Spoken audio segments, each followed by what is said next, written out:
ನಾಮಪದ ಅಂದ್ರೆ ಏನು, ನಾಮಪದದ ಬಗ್ಗೆ ಮಾಹಿತಿಯನ್ನ ಹಿಂದಿನ ತರಗತಿಯಲ್ಲಿ ಚರ್ಚೆ ಮಾಡಿದ್ವಿ. ಹಾಗಾಗಿ ಈ ದಿನ ನಮ್ಮ ಇಂಗ್ಲಿಷ್ ವ್ಯಾಕರಣದಲ್ಲಿರುವಂತಹ ಯಾವುದೇ pronoun second one.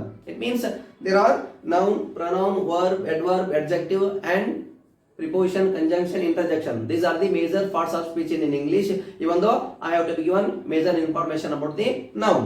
Today I would like to give one major information. It means pronoun, ಸರ್ವನಾಮ ಪದ. ಇವತ್ತಿನ ದಿನ ಯಾವುದರ ಕುರಿತು ಚರ್ಚೆ ಮಾಡೋಣ? ಸರ್ವನಾಮ ಪದ. ಯಾವುದರಲ್ಲಿ? ಇಂಗ್ಲಿಷ್ ವ್ಯಾಕರಣದಲ್ಲಿ. ಈ ಇಂಗ್ಲಿಷ್ ವ್ಯಾಕರಣದಲ್ಲಿರುವಂತಹ ಈ ಸರ್ವನಾಮ ಪದ ಅಂದ್ರೇನು? What it means? ಏನ್ರಿ ಪ್ರನೌನ್ ಅಂತಂದ್ರೆ? Pronoun is a word which is used instead of a ಏನ್ರಿ noun. It means pronoun is a word used in place of a noun. It means it has to be avoid the repetition of a noun. ಅಂದ್ರೆ ಏನ್ರಿ pronoun ಅಂತಂದ್ರೆ ಅದು ಒಂದು ಪದವಾಗಿದ್ದು ಸರ್ವನಾಮ ಪದ. ಆ ಪದವನ್ನು ನಾಮಪದದ ಬದಲಿಗೆ ಬಳಸ್ತೀವಿ ಅಂತ ಹೇಳಕತ್ತಾರೆ. ಆ ನಾಮಪದದ ಬದಲಿಗೆ ಬಳಸಿದ್ರು ಕೂಡ ಕೆಲವೊಂದು ವಾಕ್ಯಗಳಲ್ಲಿ ಆ ನಾಮಪದಗಳನ್ನ ಮತ್ತೆ ಮತ್ತೆ ಬಳಕೆ ಮಾಡೋದಿರ್ತೈತಿ. ಆ ಮತ್ತೆ ರಿಪೀಟ್ ಏನಾಗಿರ್ತದಲ್ಲ ಅದನ್ನ ಕಮ್ಮಿ ಮಾಡುವ ಸಲುವಾಗಿ ಈ ಪ್ರನೌನ್ ಬಳಸ್ತಾರೆ. ನೋಡ್ರಿ ಇಲ್ಲಿ ಕೊಟ್ರೆ major information, just you have to be observe here. ನೋಡ್ರಿ ಪ್ರನೌನ್ ಸರ್ವನಾಮ ಪದ. ನೋಡ್ರಿ pronoun is a word which is used instead of a noun. It also avoids the repetition of a noun in a sentence. It means it has to give one major information about the noun. We are also used in place of a noun. ಇಲ್ಲಿ ಸರ್ವನಾಮ ಪದವನ್ನ ನಾಮಪದದ ಬದಲಿಗೆ ಬಳಕೆ ಮಾಡ್ತೀವಿ ಅಂತ ಹೇಳಕತ್ತಾರೆ. ಅದನ್ನು ಬಳಕೆ ಮಾಡೋದಷ್ಟೇ ಅಲ್ಲದೆ ಒಂದು ವಾಕ್ಯದಲ್ಲಿ ಸರ್ವನಾಮ ಪದ ಮತ್ತೆ ಮತ್ತೆ ಅಥವಾ ಒಂದು ವಾಕ್ಯ ಆಗಿರ್ಬೋದು, ಒಂದು ಪ್ಯಾರಾ ಆಗಿರ್ಬೋದು, ಅಥವಾ ಒಂದು ಓರಲ್ ಏನ್ರಿ ಒಂದು ಮೆಸೇಜ್ ಕಲ್ಪಿಸಿಕೊಡೋದಾಗಿರ್ಬೋದು, ಅದರಲ್ಲಿ ಆ ನಾಮಪದ ಮತ್ತೆ ಮತ್ತೆ ಬಳಕೆ ಹಾಕಿತ್ತು ಅಂದ್ರೆ ಆ ನಾಮಪದದ ಬದಲಿಗೆ ಏನ್ ಬಳಸ್ತಾರಲ್ಲೇ ಸರ್ವನಾಮ ಪದಗಳು. In place of a noun we are try to use pronoun to avoid the noun. It means it has to be irritates, it has to be repeated. That's why they are used pronoun in Kannada. ನೋಡ್ರಿ ಅಂತಲ್ಲಿ ಸರ್ವನಾಮ ಪದಗಳು ನಾಮಪದದ ಬದಲಿಗೆ ಬಳಸುವ ಪದಗಳಾಗಿದ್ದು ಇವು ವಾಕ್ಯದಲ್ಲಿ ನಾಮಪದದ ಮರು ಬಳಕೆಯನ್ನು ತಡೆಯುತ್ತದೆ. ಏನಾಗುತ್ತಲ್ಲಿ ಸರ್ವನಾಮ ಪದ ಐತಿ, ಈ ಸರ್ವನಾಮ ಪದವನ್ನ ನಾಮಪದದ ಬದಲಿಗೆ ಬಳಕೆ ಮಾಡ್ತೀವಿ. ಆ ನಾಮಪದದ ಬದಲಿಗೆ ಬಳಕೆ ಮಾಡುವುದಾಗಿದ್ದು ಮತ್ತೆ ಅದರ ಸಲದಲ್ಲಿ ನಾಮಪದದ ಮರು ಬಳಕೆ in a sentence, in a proper sentence or in a proper paragraph we are try to avoid repeated nouns. ನಾಮಪದ ಮತ್ತೆ ಮತ್ತೆ ಬಂದಿತ್ತಂತಂದ್ರೆ ಆ ನಾಮಪದ ಮತ್ತೆ ಮತ್ತೆ ಬಳಕೆಯನ್ನ ತಡಿಬೇಕು. ಅದರ ಪ್ಲೇಸ್ ನಲ್ಲಿ ಏನು ಸರ್ವನಾಮ ಪದ ಬಳಕೆ ಮಾಡಬೇಕು. ನೋಡ್ರಿ ಒಂದು ಏನಾಡ್ತೈತಿ ಇಲ್ಲಿ, ಸಂಪತ್ತ ದಿನಾಲು ಬೆಳಗ್ಗೆ 8 ಗಂಟೆಗೆ ಏಳುತ್ತಿದ್ದನು. ಸಂಪತ್ತ ದಿನಾಲು ಬೆಳಗ್ಗೆ 8 ಗಂಟೆಗೆ ಎದ್ದು 10ರವರೆಗೆ ರೆಡಿ ಆಗುತ್ತಿದ್ದನು. ಸಂಪತ್ತ ಬೆಳಗ್ಗೆ 10 ಗಂಟೆಯಿಂದ 11 ಗಂಟೆವರೆಗೆ ನೆಕ್ಸ್ಟ್ ಸ್ಕೂಲಿಗೆ ಹೋಗಕ್ಕೆ ರೆಡಿ ಹಾಕಿದ್ದನು. ಈ ರೀತಿ ಮತ್ತೆ ಮತ್ತೆ ಬಳಕೆ ಆಗೈತಿ. ಅದ್ರಲ್ಲಿ ಏನಾಗತ್ತಲ್ಲಿ ಸಂಪತ್ತ ಬೆಳಗ್ಗೆ 8 ಗಂಟೆಗೆ ಕೇಳ್ತಿದ್ದನು. ಅವನು ನಂತರ 10 ಗಂಟೆವರೆಗೆ ರೆಡಿ ಆಗ್ತಿದ್ದ. 10 ಗಂಟೆಯಿಂದ 11 ಗಂಟೆವರೆಗೆ ಸ್ಕೂಲಿಗೆ ಹೋಗಲು ರೆಡಿ ಆಗ್ತಿದ್ದ ಅಂತಂದು ಬಳಕೆ ಮಾಡ್ತೀವಿ. It means to avoid major nouns in a sentence. That's why it has to be a major useful to the in English. ನೋಡ್ರಿ ಅದಕ್ಕೆ ಅವ್ರು ಹೇಳೋದಿಲ್ಲ ಬಂದಿಲ್ಲ, what are the major types of noun? It means pronouns. ಏನ್ಲಿ ನಮ್ಮ English ವ್ಯಾಕರಣದಲ್ಲಿ ಸರ್ವನಾಮ ಪದ ಐತಿ, pronoun ಐತಿ, ಪ್ರನೌನ್ ಅಲ್ಲಿ ಟೈಪ್ಸ್ ಅದಾವು ಅಂತ ಹೇಳಕತ್ತಾರೆ. Okay, what are the major types of pronouns and also what are the major pronouns? ಮೊದಲ ಪ್ರನೌನ್ ಅಂದ್ರೆ ಯಾವ, ನೆಕ್ಸ್ಟ್ ಅದರಲ್ಲಿ ವಿಧಾನ ನೋಡಕತ್ತಿದ್ರಿ. ಹಾಗಾಗಿ ಮೊದಲ ಪ್ರನೌನ್ ಅಂದ್ರೆ ಯಾವ? even though there are two types in pronouns, it means singular pronoun and plural pronoun. First one, there is a singular pronoun. Next one, a plural pronoun. Even though in English grammar the pronouns has to be divided into three. It means first person pronoun, second person pronoun, third person pronoun. ಇಲ್ಲಿ ಈ English ಗ್ರಾಮರ್ದಲ್ಲಿ ಸರ್ವನಾಮ ಪದಗಳನ್ನ 3 ರೀತಿಯಾಗಿ ವರ್ಗೀಕರಣ ಮಾಡ್ಯಾರ ಅಂತ ಹೇಳ್ಬೋದು. ಯಾವ್ಯಾವ್ರಿ? First person, next one second person, next one third person. ಈ ಫಸ್ಟ್ ಪರ್ಸನ್ ಅಲ್ಲಿ ಯಾವ್ದು ಬರ್ತೈತ್ರಿ? ಐ. ಫಸ್ಟ್ ಪರ್ಸನ್ ಸಿಂಗುಲರ್ ಅಲ್ಲಿ ಐ ಬರ್ತೈತಿ. ಅದೇ ಫಸ್ಟ್ ಪರ್ಸನ್ ಅಲ್ಲಿ ಪ್ಲೂರಲ್ ಅಲ್ಲಿ ವಿ. ನೋಡ್ರಿ ಏನಾಗುತ್ತೆ?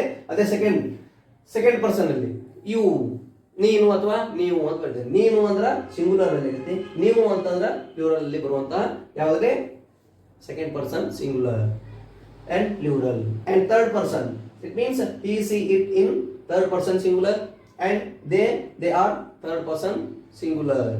ಅಂದ್ರ ಇಲ್ಲಿ ಒಟ್ಟಾರೆಯಾಗಿ ಏನ್ರಿ ಸರ್ವನಾಮ ಪದಗಳನ್ನ 3 ರೀತಿಯ ವರ್ಗೀಕರಿಸಿದ್ರು. ಆ 3 ರೀತಿ ವರ್ಗೀಕರಿಸಿದ್ರು ಕೂಡ ಅದರಲ್ಲಿ ಕೂಡ ಏನಂತದ ಅಂತಲ್ಲಿ ಏಕವಚನ ಮತ್ತು ಬಹುವಚನ, ಸಿಂಗುಲರ್ ಅಂಡ್ ಪ್ಲೂರಲ್. ಇವೊಂದು ಇನ್ ಕನ್ನಡ ಸೇಮ್, ಕನ್ನಡದಲ್ಲಿ ಅದಾವ ಗೊತ್ತಾವ್ರಿ. ಪ್ರಥಮ ಪುರುಷ, ದ್ವಿತೀಯ, ಉತ್ತಮ ಅಂತ 3 ಅದಾವ್ರಿ. ಅಲ್ಲಿ ಇಲ್ಲಿಗೆ ಅಲ್ಲಿಗೆ ಸ್ವಲ್ಪ ಚೇಂಜ್ ಐತ್ರಿ. ಇಲ್ಲಿ ಅಲ್ಲಿ ಏನೈತಿ, ಪ್ರಥಮ ಪುರುಷ, ಉತ್ತಮ ಪುರುಷ, ಪ್ರಥಮ ಪುರುಷ, ದ್ವಿತೀಯ ಪುರುಷ ಅಂತ ಅದಾವ ಇಲ್ಲಿ. ಎಲ್ರಿ ಕನ್ನಡದಲ್ಲಿ ಪ್ರಥಮ ಪುರುಷ ಅಂದ್ರ ಯಾವ್ರಿ, ಇಲ್ಲ 3rd ಪರ್ಸನ್. ಅಲ್ಲಿ ಉತ್ತಮ ಪುರುಷ ಅಂದ್ರೆ ಯಾವ್ರಿ, ನಾನು, ನಾವು ಅಂದ್ರೆ ಇಲ್ಲಿಗೆ ಅಲ್ಲಿಗೆ ಸ್ವಲ್ಪ ವೇರಿಯೇಷನ್ ಐತಿ. ಯಾಕಂದ್ರೆ ಇಲ್ಲಿ 3rd ಪರ್ಸನ್ ಏನದವಲ್ಲ, ಹಿ, ಸಿ, ಇಟ್, ದೇ ಏನದವಲ್ಲ, ಅಲ್ಲಿ ಏನಕ್ಕವ್ರಿ ಇಲ್ಲಿ ಪ್ರಥಮ ಪುರುಷ ಹತ್ತಕ ಸರ್ವನಾಮ ಪದಗಳು ಕನ್ನಡದಲ್ಲಿ. ಇವು second one same, second person ಏನೈತಲ್ಲ, ದ್ವಿತೀಯ ಪುರುಷಗಳೇನಲ್ಲ ಇವು ಅದು ಸೇಮ್ ಇರ್ತೈತಿ. ಇಲ್ಲಿ ಫಸ್ಟ್ ಪರ್ಸನ್ ಇದ್ದಿದ್ದು ಏನಾಗೈತಿ, ಉತ್ತಮ ಪುರುಷ ಅಂತ ಆಗೈತಿ. ಓಕೆ, ಫಸ್ಟ್ ನೋಡ್ರಿ, ಫಸ್ಟ್ ಪರ್ಸನ್ ಅಲ್ಲಿ ನಾನು. ನೆಕ್ಸ್ಟ್ ಅದೇ ಫಸ್ಟ್ ಪರ್ಸನ್ ಅಲ್ಲಿ ಪ್ಲೂರಲ್ ಪ್ರೊನೌನ್ಸ್ ನಾವು. ನೆಕ್ಸ್ಟ್ ಅದೇ ಸೆಕೆಂಡ್ ಪರ್ಸನ್ ನಲ್ಲಿ ಇರುವಂತ ಪ್ರೊನೌನ್ ಯು, ನೀನು, ಸಿಂಗುಲರ್, ಯು, ನೀವು. Next he, she, it, 3rd person singular. ಅದಕ್ಕೆ ಇಲ್ಲಿ ಬರ್ತೀನಿ ನೋಡ್ರಿ, ಅದಕ್ಕಂತ ಇಲ್ಲೇ ಹಾಕಿನಿ, ಸಿಂಗುಲರ್ ಅಂಡ್ ಪ್ಲೂರಲ್ ಅಂತ ಹಾಕಿನಿ. ಸಿಂಗುಲರ್ ಅಲ್ಲಿ 3rd ಪರ್ಸನ್ ಯಾವ್ಯಾವ್ರಿ, ಹಿ, ಸಿ, ಇಟ್ ಅದಾವು. ಈ ಅಂದ್ರೆ ಯಾರ್ರಿ, ಅವನು, ಅವಳು, ನೆಕ್ಸ್ಟ್ ಅದು. ಇವು 3 ಯಾವುದರಲ್ಲಿ, ಕನ್ನಡ ಅಲ್ಲ ಇಂಗ್ಲಿಷ್ ನಲ್ಲಿರುವಂತಹ ಸರ್ವನಾಮ ಪದಗಳಲ್ಲಿ 3rd ಪರ್ಸನ್ ಸಿಂಗುಲರ್. ಅದರಲ್ಲಿ ಪ್ಲೂರಲ್ ಅಂತಂದ್ರೆ 3rd ಪರ್ಸನ್ ಪ್ಲೂರಲ್ ಅಂತಂದ್ರೆ ದೇ, ಅವರು. ಇವನು ಕರೆಕ್ಟ್ ಆಗಿ ತಿಳ್ಕೊಂಡ್ವಿ ಅಂತಂದ್ರೆ then you can able to be understood English grammar. Then it is possible to be understood in English story also. ಒಂದು ವಾಕ್ಯ ಅಥವಾ ಒಂದು ಕಥೆ ಅರ್ಥ ಆಗ್ಬೇಕಾಗಿತ್ತಂತಂದ್ರೆ ಇಲ್ಲಿ ಇವುಗಳ ಮಾಹಿತಿ ಕರೆಕ್ಟ್ ಆಗಿತ್ತಂತಂದ್ರೆ then you can able to be understood easy and interesting way. That's why you have to be observe these are the major singular and plural forms in ಎದಲ್ರಿ ಸರ್ವನಾಮ ಪದಗಳ ಪ್ರೊನೌನ್ಸ್. ಇಲ್ಲಿ ಮೊದಲು ನೋಡ್ಲಿ, ಫಸ್ಟ್ ಪರ್ಸನ್ ಅಂದ್ರೆ ನೋಡ್ಲಿ I, we. Second person ಅಂತಂದ್ರ you, you. 3rd person ಅಂತಂದ್ರ ಹಿ, ಸಿ, ಇಟ್, ದೇ. ಇವನ್ ಕರೆಕ್ಟ್ ನೆನಪಿಟ್ಕೊಡ್ರಿ. Then you have to be jumping here types of pronouns are kinds of pronouns. ಏನದಾವಂದ್ರಲ್ಲಿ ವಿಧಗಳದಾವಂದ್ರಿ. ಯಾವ್ಯಾವ್ದಾದ್ರು ವಿಧಗಳದ್ರಲ್ಲಿ what are the major types of pronouns in English? They are first one personal pronoun, second one interrogative pronoun, next third one relative pronoun, next fourth one demonstrative pronoun, fifth one ಯಾವುದು fifth one indefinite pronoun and distributive pronoun and reflective pronoun and also empathetic pronoun. There are 8 types of pronouns in English. ಯಾವ್ದಾವಲ್ಲಿ ಒಂದು personal ಐತ್ರಿ, interrogative ಐತಿ, relative ಐತಿ, demonstrative ಐತಿ, next indefinite ಐತಿ, next ಯಾವ್ದ್ರಿ distributive pronoun ಐತಿ, next reflective, and next one empathetic pronoun. These are the major types of pronouns. It means kinds of pronouns in English. These are the major information you have to be observed properly. You have to be write it well manner. Then you can able to be understood. I have to give one overall information about the personal pronoun, interrogative, relative, and likewise. ಈಗೇನದಲ್ಲ ಇವ್ರು correct ಆಗಿ ಬರ್ಕೋರಿ. Kannada grammar ಇದ್ದಂಗೆ English grammar ಕೂಡ ಏನೈತಿ ಸರ್ವನಾಮ ಪದಗಳು ಅದಾವ. ಆ ಸರ್ವನಾಮ ಪದಗಳು ಅಂದ್ರೆ ಏನು, ಆ ಸರ್ವನಾಮ ಪದಗಳಲ್ಲಿರುವಂತಹ ಏನಿರು ಟೈಪ್ಸ್ ಏನು, ನೆಕ್ಸ್ಟ್ ಅದರಲ್ಲಿ ಕೂಡ ಸರ್ವನಾಮ ಪದಗಳು ಯಾವುವು, what are the major pronouns ಇರಲಿ, ಸಿಂಗುಲರ್ ಪ್ರೊನೌನ್, ಪ್ಲೂರಲ್ ಪ್ರೊನೌನ್ ಅಂತ ಅದಾವ. ಮೊದಲನೇ ಪ್ರೊನೌನ್ಸ್ ಅಂದ್ರ ಯಾವ್ಯಾವು ಅನ್ನೋದನ್ನ ಬರ್ಕೋರಿ ಮೊದಲು. What are the major pronouns in English? These are the major pronouns. ಏನದಲ್ಲ ಇವ್ನು ಬರ್ಕೋರಿ. ಇವ್ನು ಕರೆಕ್ಟ್ ಆಗಿ ಬರ್ಕೊಂಡು ನೆಕ್ಸ್ಟ್ ಹೇಳ್ತೀನಿ. Write it well manner or take a screenshot otherwise. ನೋಡಿ ಏನು ನೋಡಿದ್ರಿ ಇಲ್ಲಿ, what are the major types? First one which is that one, there is a personal pronoun. ಇನ್ನೊಂದು ಯಾವ್ದು ರೀತಿಲಿ ಪರ್ಸನಲ್ ಪ್ರೊನೌನ್ ಐತಿ. ಏನ್ರಿ ಪರ್ಸನಲ್ ಪ್ರೊನೌನ್ ಅಂತಂದ್ರ ಇಟ್ ಮೀನ್ಸ್ ಇವೊಂದು there are different types of different kinds of pronouns are there. Even though first one which is that one, there is a personal pronoun. The personal pronoun, it is a word which is used in place of a noun, place or things. ಏನಾಗುತ್ತೆ ಅದು personal pronoun ಅಂತಂದ್ರೆ ಏನು ನೋಡ್ರಿ, ಏನಾಗುತ್ತೆ personal pronoun is a word which is used in place of a person. ಒಬ್ಬ ವ್ಯಕ್ತಿಯ ಬದಲಾಗಿ ಆಗಿರ್ಬೋದು, ಒಂದು ಸ್ಥಳದ ಬದಲಾಗಿ ಆಗಿರ್ಬೋದು, ಅಥವಾ ಒಂದು ವಸ್ತುವಿನ ಬದಲಾಗಿ ಆಗಿರ್ಬೋದು ಬಳಸುವುದು ಅಂತ ಆಗುತ್ತದೆ. ಈ ಸರ್ವನಾಮ ಪದವು ವ್ಯಕ್ತಿ, ಸ್ಥಳ ಮತ್ತು ವಸ್ತುಗಳ ಹೆಸರಿನ ಬದಲಾಗಿ ಬಳಸುವ ಪದಗಳಾಗಿವೆ. ಓಕೆ, ಈ ಒಂದು the personal pronouns there are different manner. ಒಂದು ವ್ಯಕ್ತಿಗಳಿಗೆ ಬಳಕೆ ಮಾಡ್ತೀವಿ, ಸ್ಥಳಗಳಿಗೂ ಬಳಕೆ ಮಾಡ್ತೀವಿ, ನೆಕ್ಸ್ಟ್ ವಸ್ತುಗಳಿಗೂ ಕೂಡ ಬಳಕೆ ಮಾಡ್ತೀವಿ ಅಂತ ಹೇಳ್ತಾರೆ. These are the major information in personal pronouns. That's why they are going to be one major idea. Just you have to be observe example. Then you can able to be understood well manner. ನಿಮಗೆ ಇದು correct ಆಗಿ ತಿಳಿಬೇಕಾಗಿತ್ತು ಅಂತಂದ್ರೆ ಇದು correct ಆಗಿ example ನೋಡಿ. ಇದೇನಿಲ್ಲ personal pronoun ಅಂತಂದ್ರೆ ಇರಲಿ ಎಲ್ಲಿ ಬಳಕೆ ಮಾಡ್ತೀವಿ ಅಷ್ಟ. ಒಬ್ಬ ವ್ಯಕ್ತಿ, ಸ್ಥಳ, ವಸ್ತುಗಳಿಗೆ ಪರ್ಯಾಯವಾಗಿ ಅವಕ್ಕೆ ನಾಮಪದಗಳು ಇರ್ತಾವೆ. ಆ ನಾಮಪದಗಳ ಪರ್ಯಾಯವಾಗಿ ನಾವು ಬಳಸುವಂತಹ ಹೆಸರುಗಳಾಗಿರ್ತಾವೆ. ಅವನ್ನ ಏನಂತ ಕರೀತಾರೆ, ಪರ್ಸನಲ್ ಪ್ರೊನೌನ್ ಅಂತ ಕರೀತಾರೆ. Okay, even though what are the major personal pronouns, just you have to be observe example, then you can able to be understood very much more. Just you have to be observe. ಏನಂತಲೇ Vaibhav drink water. Okay, you have to be mention it one. Okay, otherwise you have to be, this is the noun and Sampath also noun, and she has lost her pen. ನೋಡಿ next ನೋಡಾಗಿದ್ರಿ ನೋಡಿ ಇವನ್ನ correct ಆಗಿ ನೋಡ್ರಿ. ಏನದಾವ ಇಲ್ಲಿ first one ಏನೈತಿ, Vaibhav drinking water. ಏನ್ ಬರ್ತೀರಿ ವೈಭವ್ ಡ್ರಿಂಕಿಂಗ್ ವಾಟರ್ ಅಂತ ಆಗಿತ್ತಂದ್ರೆ in place of Vaibhav which is the major pronoun you have to be used here. Just you have to be check it. Vaibhav ಅಂತ ಏನು ಬಳಸ್ಬೋದ್ರಿ ಅಲ್ಲಿ, ವೈಭವ್ ಇದ್ದಲ್ಲಿ ಹಿ ಅಂತ ಬಳಸ್ಬೋದು ನೀವು. ಅಲ್ಲೇ ಬಳಸ್ಬೋದು ನೀವು ಇಲ್ಲಿ ವೈಭವ್ ಅನ್ನೋ ಪ್ಲೇಸ್ ಅಲ್ಲಿ ಹಿ ಅಂತ ಬಳಸ್ಬೋದು. ಅವಾಗ ಏನೈತೆ ಆಗ್ಬೋದ್ರಲ್ಲಿ ವೈಭವ್ ಡ್ರಿಂಕ್ ವಾಟರ್ ಅಂತ ಏನೈತಲ್ಲ ಅದು ಹಿ ಡ್ರಿಂಕ್ ವಾಟರ್. ಅವನು ನೀರು ಕುಡಿಯುತ್ತಾನೆ ಅಂತ ಆಗತ್ತದು. Next Sampath is playing in ground. ಸಂಪತ್ತ ಎಲ್ಲಿ ಆಡಕತ್ತಂತೆ, ಪ್ಲೇ ಗ್ರೌಂಡ್ ನಲ್ಲಿ ಆಟ ಆಡಕತ್ತಾನ ಅಂತ ಹೇಳಕತ್ತಾನೆ. Okay, in place of Sampath which one pronoun you can use. ಇಲ್ಲಿ ಸರ್ವನಾಮ ಪದವನ್ನ ಯಾವ್ದು ಬಳಕೆ ಮಾಡ್ತೀರಿ? ಸಂಪತ್ತ ಐತಿ, ಈ ಸಂಪತ್ತ ಅಂತ ಹೇಳೋ ಬದ್ಲಿ ಅವನು ಅಂತ ಹೇಳ್ತೀರಿ. ಅವನು ಅಂತಂದ್ರೆ ಯಾವ್ದು ಬರ್ತೈತಿ? Sampath is playing in ground ಐತಿ, he is playing in ground ಅಂತ ಹೇಳ್ತೀರಿ. That's why you have to be mention he here also. ಏನ್ ಬಳಕೆ ಮಾಡ್ತೀರಿ? ಅವನು ಅಂತ ಬಳಕೆ ಮಾಡ್ತೀರಿ, ಹಾಗಾಗಿ ಹಿ ಪದವನ್ನ ಬಳಕೆ ಮಾಡ್ತೀರಿ. ಹಂಗಾಗಿ ಏನಾಗ್ತಿರ್ಲಿ, ಅವನು ಆಟ ಏನ್ರಿ ಆಡ್ಯಾನೋ ಆಡ್ತಿದ್ದಾನೋ. When you can observe tense, ಈ ಗ್ರಾಮರ್ ಪ್ಯಾಟರ್ನ್ ಅಲ್ಲಿ ಟೆನ್ಸ್ ಬಂತಂದ್ರೆ ಅವಾಗ ಈ ಕಾಲಗಳ ಬಗ್ಗೆ ಮಾಹಿತಿ ಬರ್ತೈತಿ, ಅಲ್ಲಿವರೆಗೂ ಬರಲ್ಲ. ನೋಡ್ರಿ ಹೇಳ್ತೀನಿ, ಆದ್ರೂ Sampath is playing in ground ಐತಿ, ಅವನು ಏನಾಗತ್ತಿರ್ಲಿ ಕಂಟಿನ್ಯೂ ಐತಂತ್ರಿ. ಏನಾಗತ್ರಿ ಅದು ಆಡುತ್ತಿದ್ದಾನೆ. ಎಲ್ಲಿ? ಪ್ಲೇ ಗ್ರೌಂಡ್ ನಲ್ಲಿ. ಅವನು ಎಲ್ಲಿ? ಗ್ರೌಂಡ್ ನಲ್ಲಿ ಆಡುತ್ತಿದ್ದಾನೆ. ಮೀನ್ಸ್ ಪ್ರೆಸೆಂಟ್ ಕಂಟಿನ್ಯೂಸ್ ಟೆನ್ಸ್ ಅಲ್ಲಿ ಐತಿ, ಇದು ಪ್ರೆಸೆಂಟ್ ಟೆನ್ಸ್ ಅಲ್ಲಿ ಐತಿ. Next one, we are going to school. ನಾವೆಲ್ಲಿ ಹೋಗುತ್ತಿದ್ದೇವೆ ಅಂದ್ರೆ ಶಾಲೆಗೆ ಹೋಗುತ್ತಿದ್ದೇವೆ. ಓಕೆ, ಶಾಲೆಗೆ ಹೋಗೋ ರಾಜ್ಕುಮಾರ್ಗಳ ಹೆಸರು ಹೊಸತು ಬರೀಬೇಕಾಗಿತ್ತು, ಬರೀ ವಿ ಅಂತ ಮೆನ್ಷನ್ ಮಾಡಿ. It means we can't able to be mention whole name. That's why in the whole indicates the we. ಆ ಎಲ್ಲರನ್ನು ಇಂಡಿಕೇಟ್ ಮಾಡೋದು ವಿ ಐತಿ. ಹಾಗಾಗಿ we are going to school, ನಾವು ಶಾಲೆಗೆ ಹೋಗುತ್ತಿದ್ದೇವೆ. ಐದ್ರಲ್ಲಿ ಸರ್ವನಾಮ ಪದ ಐತಿ ಇಲ್ರಿ, ಅವ್ ಯಾರು ಬರಿಬೇಕಾಗಿತ್ತು, ಅವ್ರ ಹೆಸರು ಬರಿಬೇಕಾಗಿತ್ತು. ಆದ್ರ ಸರ್ವನಾಮ ಪದ ಬಳಕೆ ಮಾಡ್ರೆ ಅದರ ಬಗ್ಗೆ ಆ ನಾಮಪದದ ಬಗ್ಗೆ. In place of a noun we can try to use pronoun. That's why next one ಏನೈತಿ ಇಲ್ಲಿ, she has lost her pen. ಅವಳು ಏನ್ ಮಾಡಿದ್ರ ಅಂತಲ್ಲಿ, she has lost her pen. ಅವಳು ತನ್ನ ಪೆನ್ ಅನ್ನ ಕಳ್ಕೊಂಡು ಅಂತ ಹೇಳಕತ್ತಾರ. ಯಾರ್ರಿ? ಓಕೆ, ಇಲ್ಲಿ ಎರಡು ಬರ್ತಾವ್ರಿ ಪ್ರನೌನ್, ಎರಡು ಅದಾವ. ನೆಕ್ಸ್ಟ್ ಎರಡಕ್ಕೂ ಹೆಸರು ಏನೈತೆ ಹಂಗಾರ just you have to observe. ಇಲ್ಲಿ ನೋಡ್ರಿ, she has lost her pen. ಒಂದು ಹರ್ ಅನ್ನೋದು ಐತಿ, ನೆಕ್ಸ್ಟ್ ಇನ್ನೊಂದು ಯಾವ್ದೈತಿ ಇಲ್ಲಿ ಹರ್ ಐತಿ, ಇನ್ನೊಂದು ಸಿ ಐತಿ. ಹಂಗಾದ್ರ ಎರಡೂ ಕೂಡ ಪ್ರನೌನ್, ಎರಡಕ್ಕೂ ಹೆಸರು ಏನಂತ ಕೊಡ್ತಾರ. ಏನ್ ಕೊಡ್ಬೋದು ಹಂಗಾರ? This is nominative pronoun. ಯಾವ್ದ್ರಿ? ಸಿ ಅಂದ್ರೆ ಏನೈತಲ್ಲ ಇದು ಏನಂತ ಕರಿತೀವಿ, ಇದಕ್ಕ ನಾಮಿನೇಟಿವ್ ಪ್ರನೌನ್.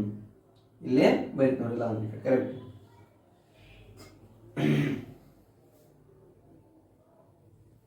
ಇಲ್ಲೇ ಬರೀತ್ ನೋಡ್ರಿ, ಸಿ ಅಂದ್ರೆ ಏನಾಗತ್ರಿ ಅದು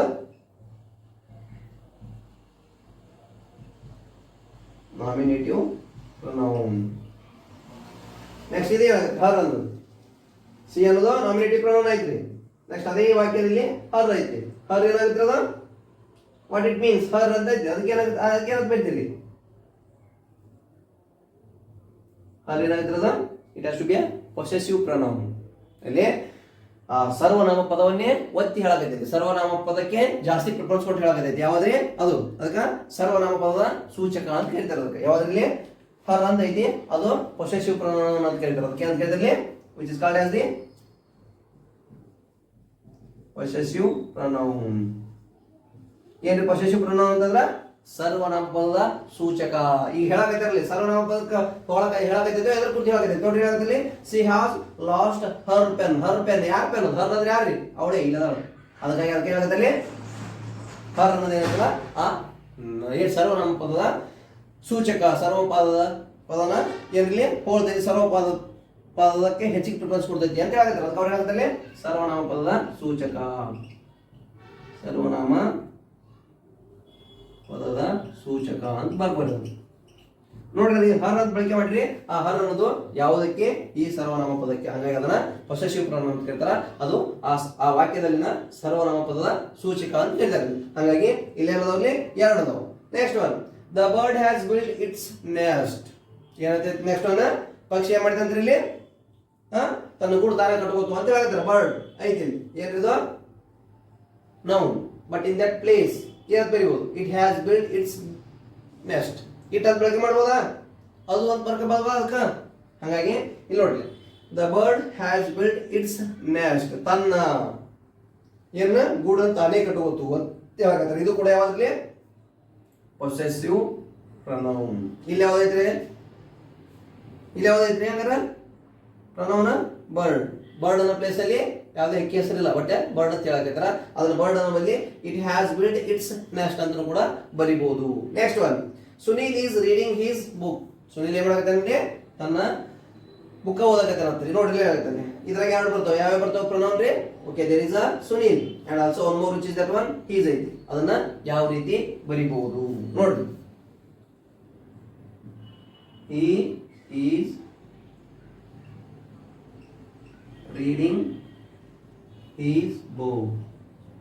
ಏನ್ ಮಾಡಕತ್ತಂತ ರಾಜಕುಮಾರ? ಅವನ ಪುಸ್ತಕ ತನ್ನ ಪುಸ್ತಕ ಓದುತ್ತಿದ್ದಾನೆ ಅಂತ ಹೇಳಿದ್ರೆ ಅವ್ರು ಇಲ್ಲಿ ನೋಡಿ ಎರಡು ಪದ ಹಿ ಐತಿ. ಇದಕ್ಕೆ ಹೇಳ್ತಿದ್ದಲ್ಲಿ ಪೊಸೆಸಿವ್ ಪ್ರೊನೌನ್. ಏನ್ರಿ? ಸರ್ವನಾಮ ಪದದ ಸೂಚಕ. ಯಾವ್ದ್ರಿ? ಹೀಸ್ ಅನ್ನೋದು. ಈ ಹೀಸ್ ಅನ್ನೋದು ಯಾರಿಗೆ ಒತ್ಕೊಂಡು ಹೇಳಕತ್ತೈತಿ? ಯಾರ ಪರವಾಗಿ ಹೇಳಕತ್ತೈತಿ? ಯಾರ ಕುರಿತು ಹೇಳಕತ್ತೈತಿ? ಅದನ್ನ ವಿಚಾರ ಮಾಡಿ. ಯಾರ ಕುರಿತು ಹೇಳಕತ್ತೈತ್ರಿ? ಹಿ ಅವನ ಬಗ್ಗೆ. ಯಾರು? ಸುನಿಲ್. ಸುನಿಲ್ ಬಗ್ಗೆ ಹೇಳಕತ್ತೈತಿ.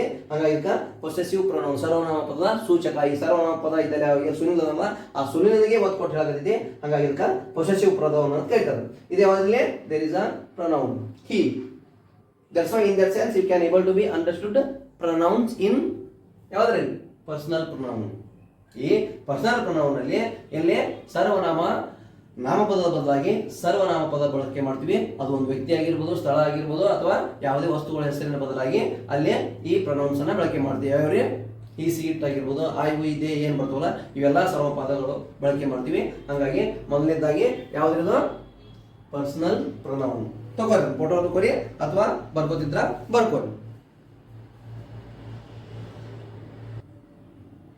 ಓಕೆ ಏನಾಯ್ತು ಇವಾಗ್ರಿ? Next one interrogative pronouns. Okay, first one I have to be discuss what is the major meaning of the pronouns and what are the major pronouns. It means next one what are the major kinds of pronouns. In kinds of pronouns also first one I have to give one major information and next one second one interrogative pronouns. ಪ್ರಶ್ನಾರ್ಥಕ ಸರ್ವನಾಮಗಳು. Personal pronouns first one and second one interrogative pronouns. Okay, what it means? Interrogative pronouns, the pronouns which are used to ask questions when we are required. ಅದರಲ್ಲಿ ಯಾವ ಏನು ಸರ್ವನಾಮಗಳನ್ನ ನಾವು ಪ್ರಶ್ನೆ ಕೇಳುವಾಗ ಬಳಕೆ ಮಾಡ್ತೀವಿ. ಅದಕ್ಕೆ ಅವ್ರು ಏನಾಗುತ್ತೆ? the pronouns which are used to ask questions are called personal pronouns. ಪ್ರಶ್ನೆ ಕೇಳಲು ಬಳಸುವ ಸರ್ವನಾಮಗಳನ್ನು ಪ್ರಶ್ನಾರ್ಥಕ ಸರ್ವನಾಮಗಳು ಎನ್ನುವರು. ಪ್ರಶ್ನೆ ಕೇಳೋದು ಅಂತಂದ್ರೆ ನೀವು ಯಾವುದೇ ವ್ಯಕ್ತಿಗೆ ಕ್ವಶನ್ ಮಾಡ್ತಿರ್ತೀರ ಅದ್ರ ಬಗ್ಗೆ ಯಾರು ಯಾವುದೇ ನಿಮಗೆ ಬೇಕಾದಂತ ಇನ್ಫಾರ್ಮೇಶನ್ ಕೇಳ್ತಿರ್ತಿರಲ್ಲ ಅವಾಗ ಬಳಸುವಂತ ಕೆಲವಷ್ಟು ಸರ್ವನಾಮಗಳು ಅವನ್ನ ಇಂಟ್ರಾಗೇಟಿವ್ ಪ್ರೊನೌನ್ಸ್ ಅಂತ ಕರೀತಾರೆ. Okay, what are the major interrogative pronouns? Just you have to be observe here. ನೋಡ್ರಿ ಅದರಲ್ಲಿ what is your name, what is your name, then it is the major, which is that one, interrogative pronoun. Next one, where you are from, ನೀ ಎಲ್ಲಿ ರಾಜ್ಕುಮಾರ್ ಅಂತ ಎಲ್ಲಿ ಅವನು ಅಂತ ಕೇಳಾಗತ್ತಾರ. Next, which is your book, ಇದರಲ್ಲಿ ಯಾವ್ದು ನಿನ್ನ ಬುಕ್ ಅಂತ ಕೇಳಾಗತ್ತೆ. Next one, what do you want, ನನಗೆ ಏನು ಬೇಕು ಅಂತ ಕೇಳಾಗತ್ತೆ. Next one, who is that man standing outside, ಅಲ್ಲಿಂತಲ್ಲ ಹೊರಗಡೆ ಅವನು ಯಾರು ಅಂತ ಕೇಳಾಗತ್ತಾನ. That's why in the same sense what are the major questions arises here, the all are interrogative pronouns. ಇಲ್ಲೇನು ಕ್ವಶನ್ ಮಾಡಾಗ ಬಳಕೆ ಮಾಡಿದಂತ ಇಲ್ಲಿ WH ಕ್ವಶನ್ಸ್ ಏನಾದವಲ್ಲ ಇವೆಲ್ಲವೂ ಕೂಡ ಇಂಟ್ರಾಗೇಟಿವ್ ಪ್ರೊನೌನ್ಸ್ ಅಂತ ಹೇಳಾಗತ್ತಾರ. ಇಲ್ಲಿ ಸಿಂಪಲ್ ಆಗಿ ನೆನಪಿಟ್ಕೊಂಡ್ರೆ ಇಂಟ್ರಾಗೇಟಿವ್ ಅಂತಂದ್ರೆ ನಾವು ಕ್ವಶನ್ ಮಾಡುವಾಗ ಬಳಸುವಂತ ಪ್ರಮುಖ WH ಕ್ವಶನ್ಸ್ ಏನದಲ್ಲ ಅವೆಲ್ಲವೂ ಕೂಡ ಇಂಟ್ರಾಗೇಟಿವ್ ಪ್ರೊನೌನ್ಸ್ ಅಂತ ಹೇಳಾಗತ್ತಾರ. That's why they are mention major information, whatever pronouns which are used to ask questions are called as the interrogative pronouns. It means it has to be a major question oriented pronouns. That's why this is not enough, this much only. ಇವಿಷ್ಟೇ ಅಲ್ಲ, ಇನ್ನೂ ಕೂಡ ಜಾಸ್ತಿ ಅದಾವು. ಯಾವ್ರಿ personal pronoun ಅಂತ ಇದು interrogative pronoun ಅಂತಂದ್ರೆ ಅವುಗಳೆಲ್ಲವುಗಳ ಮಾಹಿತಿ ಏನು ಬೇಕಾಗಿಲ್ಲ.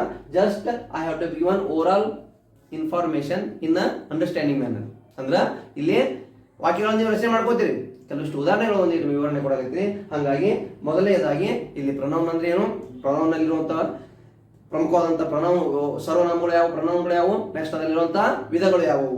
ಈ ವಿಧಗಳಲ್ಲಿ ಮೇಜರ್ ಆಗಿ 2 ವಿಧಗಳನ್ನ ಮುಗಿಸಿದ್ದೇನೆ. ಹಾಗಾಗಿ ನೆಕ್ಸ್ಟ್ ಉಳಿದದ್ದನ್ನ ನೆಕ್ಸ್ಟ್ ಕ್ಲಾಸ್ನಲ್ಲಿ ಡಿಸ್ಕಸ್ ಮಾಡೋಣ. Okay, thank you one and all.